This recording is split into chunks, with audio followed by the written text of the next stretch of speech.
This commercial airliner is missing something. Can you tell what it is? You might have guessed the big airline logos, but it's also the paint. How do planes get painted? And how important is it to their overall structure and operation? Commercial airliners can last up to 30 years on average, or 135,000 to 165,000 flight hours, before they are retired due to metal fatigue and the overall effects of harsh weather and solar radiation. That means that the exterior of a plane must be protected, and for many airplanes, the paint does exactly that.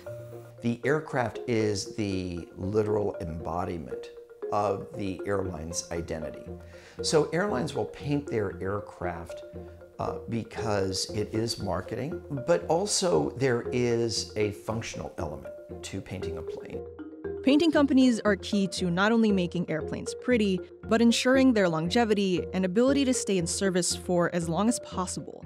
The average price of a standard Boeing 747, a popular commercial airliner, is about $420 million. So maximizing that return on investment is major. Staying in service for longer means more flights and more tickets sold.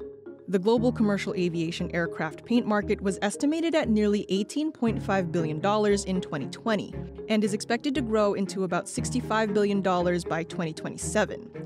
We spoke to Dean Baldwin Painting, one of the aircraft paint industry leaders, to get an inside look into how planes get their sparkle.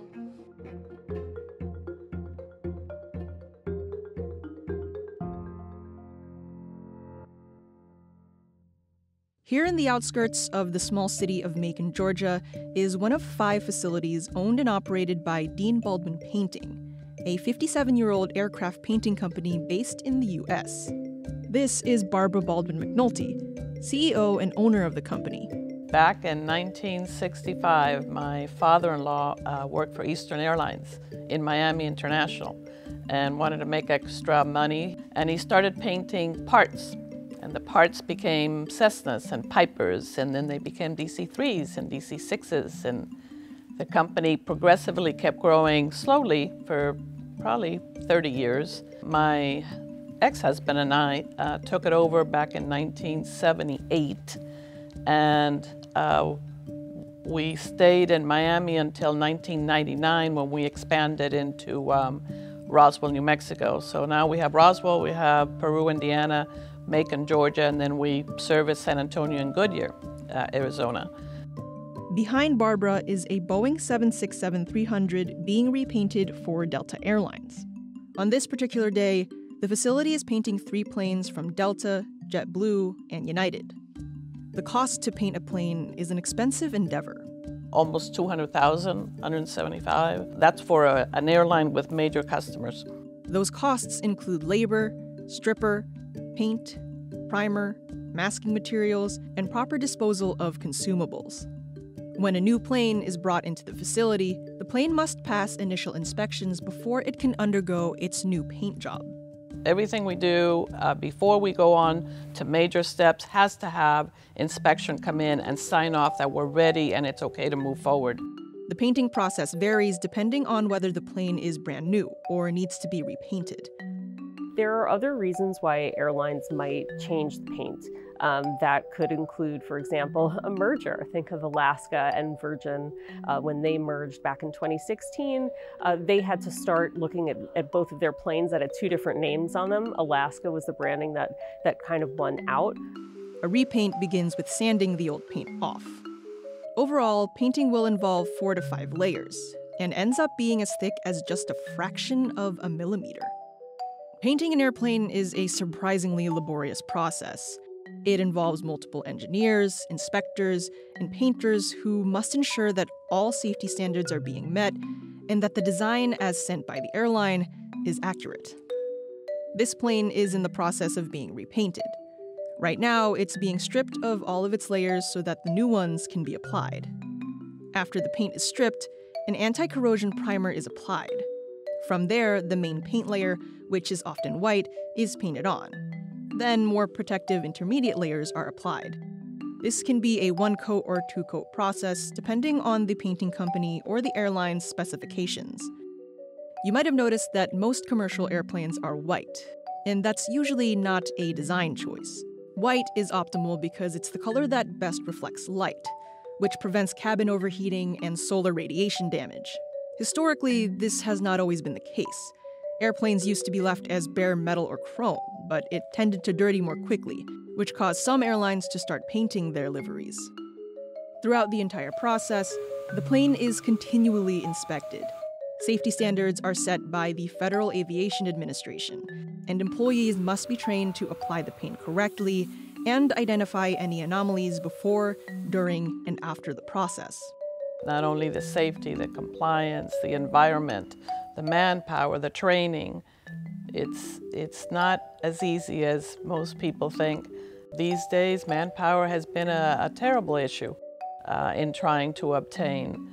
And then you have to spend time training. It takes years to get an individual to a paint level. It takes years of training, OJT records, and continual updates on their training. At the factory, say Boeing or Airbus, and you see a lot of the green aircraft that are lined up that haven't yet been delivered, often you'll see the tail painted. And the reason for that is the airplane wouldn't be balanced if they didn't have that on there. It's very important for the weight and the balance, and so many pounds of paint go into painting that tail that it could really tip it in one direction or the other. Along with a multifaceted team, millions of dollars are on the line when a plane is painted. The job must be completed in time and done well. Otherwise, the consequences can be costly, not just monetarily, but reputationally for the airlines. If they use a painting facility, a third-party painting facility that doesn't do a good job, or if their own in-house painting facility doesn't do a good job, if the paint isn't applied correctly, it can peel off. And there are examples of that you'll find posted on social media.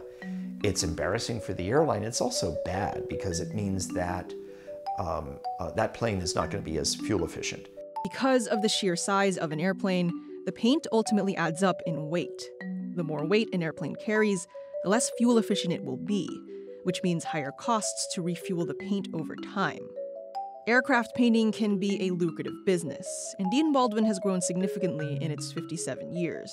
We are approaching this year $35 million in sales, and we employ approximately 350 to 400 employees. For all of the functional aspects beneath its glossy surface, however, for most people, or most passengers, the paint job on an airplane just gives it a nicer look and feel, an identity.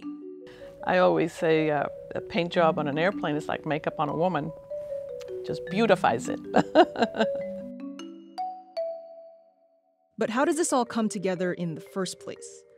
For the most part, aircraft painting companies and airlines enter into long-term partnerships.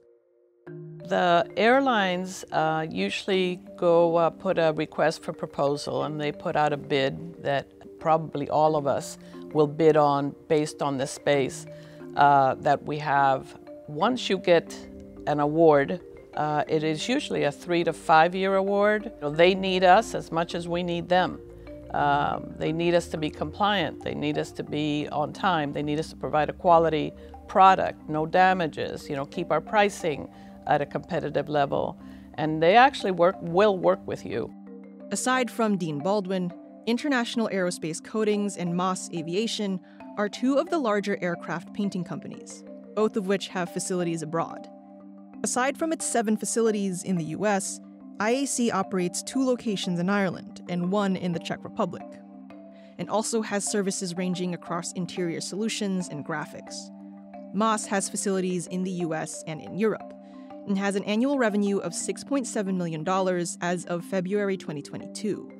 Aside from the painting companies themselves, the painting market also includes the manufacturers and distributors of the paint. The main players are AkzoNobel, PPG Industries, and IHI Ion Bond AG. Sherwin-Williams, the paint company better known for its industrial and residential paint manufacturing, is also a manufacturer of aerospace paint. The largest market for airplane painting is North America, with Asia-Pacific being the fastest-growing market. So between the manufacturers, distributors, and painting companies, how do the airlines fit into the chain? The world's biggest airlines get their liveries painted either in-house or at external painting companies. In general, commercial aircraft are what dominates the market. With airlines investing heavily into their marketing, the aerospace paint industry has identified specialty liveries, planes painted with complex artwork or as physical advertising, as one area of growth. Several airlines have produced artful iterations of planes for sponsorships, partnerships, anniversaries, and advertising campaigns in general. Alaska Airlines made a Disney-themed plane. WestJet painted a Disney's Frozen-themed plane. And United made a Galaxy-themed plane. These are just a few examples. So next time you're on a plane, even if you're inside the cabin, consider everything that went into the exterior. This time, it's what's on the outside that counts.